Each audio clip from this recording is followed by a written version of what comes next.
Kroy, I got to ask you this, you personally, who would you say is the worst person in your family to travel with? Who's the biggest nightmare? So many to choose from, I'm sure.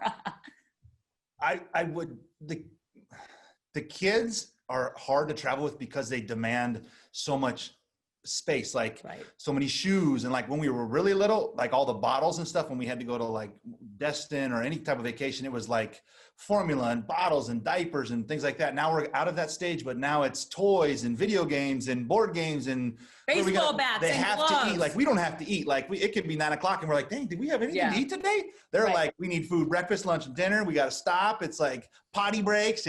So those guys, no, there's no potty breaks because we all shared one toilet. Let's talk about that with 4 boys. I couldn't. I don't know how you survived. This is like wine. Yeah. Wine. Just absurd. But so for that reason, they are challenging to travel with. They're so excited to see somewhere new. So that totally like trumps the challenges that we have to face with them. But when it became patience testing, dealing with like, just sit. Why can't you just sit there? You don't need a game right now, do you? But he's been sitting there for an hour and a half. Like, right. The poor guy needs a game. He's bored. Right.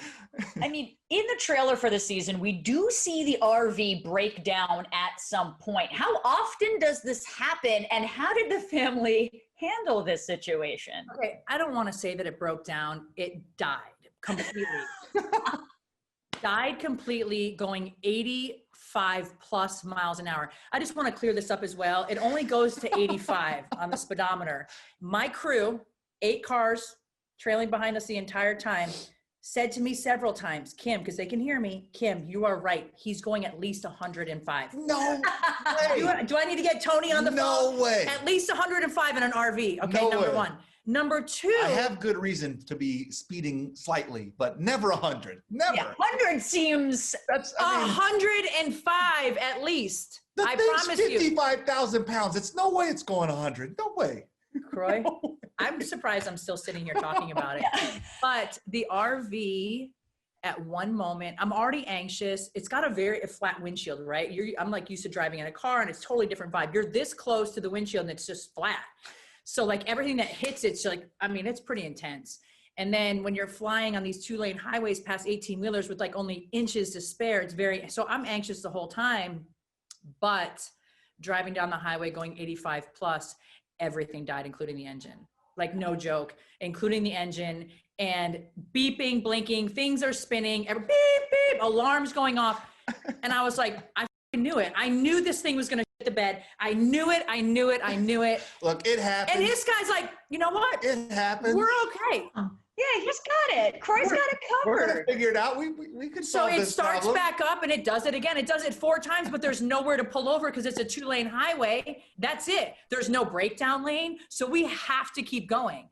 But you know, at the end of the day, all of us were inside and I was like, well, let's just pray to God. What else can we do? But Kroy's like, we got this. We're fine. I'm like, it's not normal that something just dies like that. Like if my car on the highway just stopped working, I would freak out. And now I'm in a 55,000 pound RV. Going 100 miles an hour with it breaking. In Tulsa, Oklahoma, which is what I see on like live PD and shit all the time. Like I'm not into it.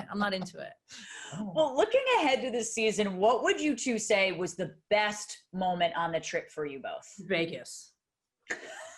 All day, every day. There was a lot of Grand Canyon. How much did you win in Vegas, Kim? How much did you walk away with in Vegas?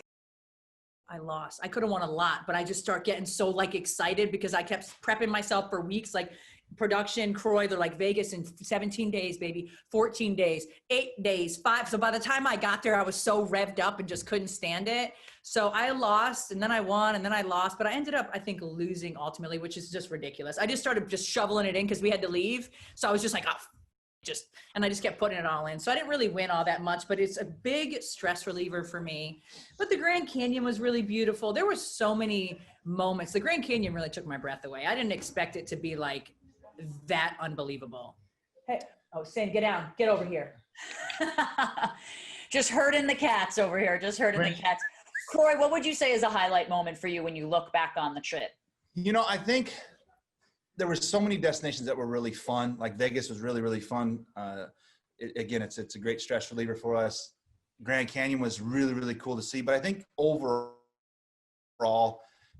getting to see like the kids experience it and like knowing that they'll always have that memory, I think is like the coolest part of the whole trip as a whole. It's just that, like, who can say that they went on a 6-week RV trip across the entire United States and got to see so many cool things I didn't even know existed, like these colorful rocks and like some sort of crazy whale and Route 66 and all these awesome, cool places. I started taking pictures with all these like just everywhere that was like really cool, like Big Fish and Route 66. And then it really became a thing. So then we were on the hunt for like these landmarks. Yeah, these landmarks that were really awesome.